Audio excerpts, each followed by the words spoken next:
Bonjour à tous, dans cette vidéo, nous allons parler de la protection du majeur de manière générale.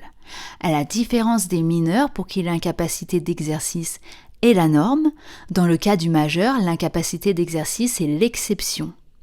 Elle sera mise en place dans des circonstances exceptionnelles à des fins de protection du majeur et dans l'optique d'être temporaire. En effet, selon les circonstances, certains majeurs peuvent être vulnérables. Il faut pouvoir les mettre à l'abri des personnes mal intentionnées, mais également d'eux-mêmes en cas d'altération de leur capacité. Cette protection peut être préventive, mais également postérieure à des événements, mais elle peut également donner lieu à l'annulation de certains actes. Ainsi, les actes passés pendant la période qui précède la mise sous protection du majeur peuvent être remis en cause. Dans une prochaine vidéo, nous nous intéresserons plus en détail aux différents régimes de protection du majeur. Voici une liste: la sauvegarde de justice, l'habilitation familiale, la tutelle, la curatelle et le mandat de protection future. Certains de ces régimes de protection sont judiciaires, d'autres sont extrajudiciaires. L'ancien article 488 du Code civil prévoyait un cas d'ouverture d'un régime de protection qui n'existe plus, fort heureusement aujourd'hui, pour prodigalité. Cela signifiait qu'une personne qui dépensait à l'excès pouvait être placée sous un régime de protection. Je vous laisse imaginer les dérives que ce motif d'ouverture d'un régime de protection pouvait causer. Aujourd'hui, c'est l'article 425 qui réglemente la question.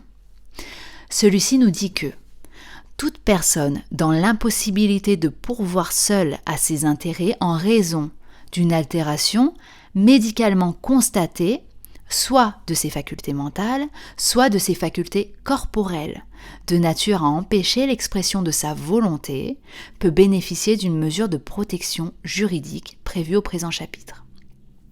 S'il n'en est disposé autrement, la mesure est destinée à la protection tant de la personne que des intérêts patrimoniaux de celle-ci. Elle peut toutefois être limitée expressément à l'une de ces deux missions. Les cas d'ouverture sont donc restreints, ce qui est une bonne chose car une mesure de protection doit rester une exception et non la norme. L'article 430 du Code civil, quant à lui, réglemente les auteurs de cette demande d'ouverture du régime de protection. Je cite, « La demande d'ouverture de la mesure peut être présentée au juge par la personne qu'il y a lieu de protéger ou, selon le cas, par son conjoint, le partenaire avec qui elle a conclu un pacte civil de solidarité, donc le PACS, ou son concubin, à moins que la vie commune ait cessé entre eux, ou par un parent ou un allié, une personne entretenant avec le majeur des liens étroits et stables, ou la personne qui exerce à son égard une mesure de protection juridique.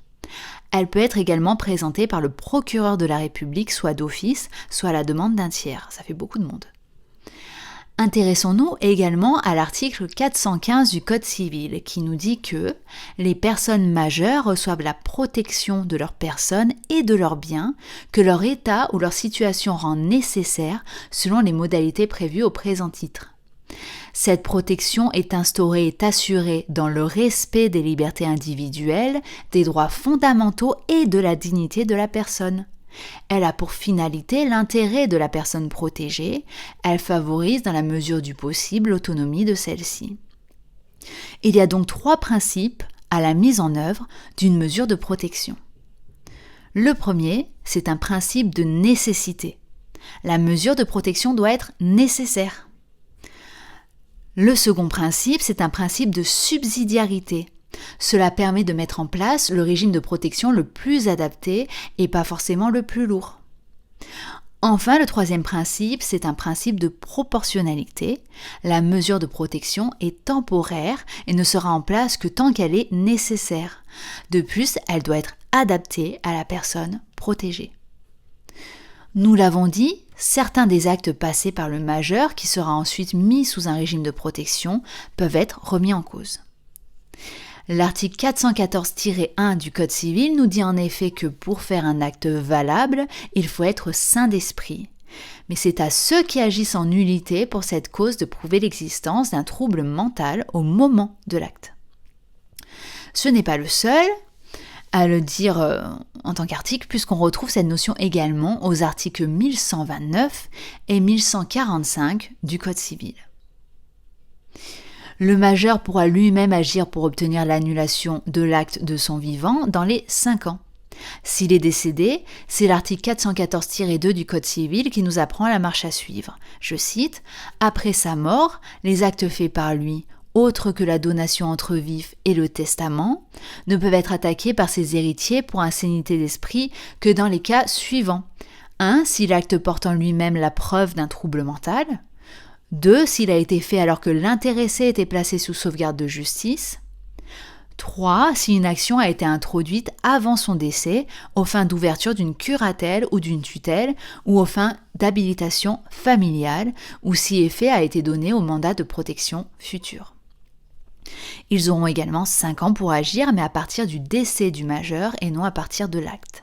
Pour autant, la mesure de protection n'est pas un totem d'immunité, si j'ose dire, pour le majeur, puisque, comme nous l'indique l'article 414-3 du Code civil, celui qui a causé un dommage à autrui alors qu'il était sous l'empire d'un trouble mental n'en est pas moins obligé à réparation.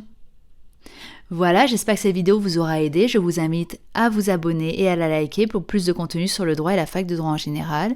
Bonne journée, bonne révision et bon partiel.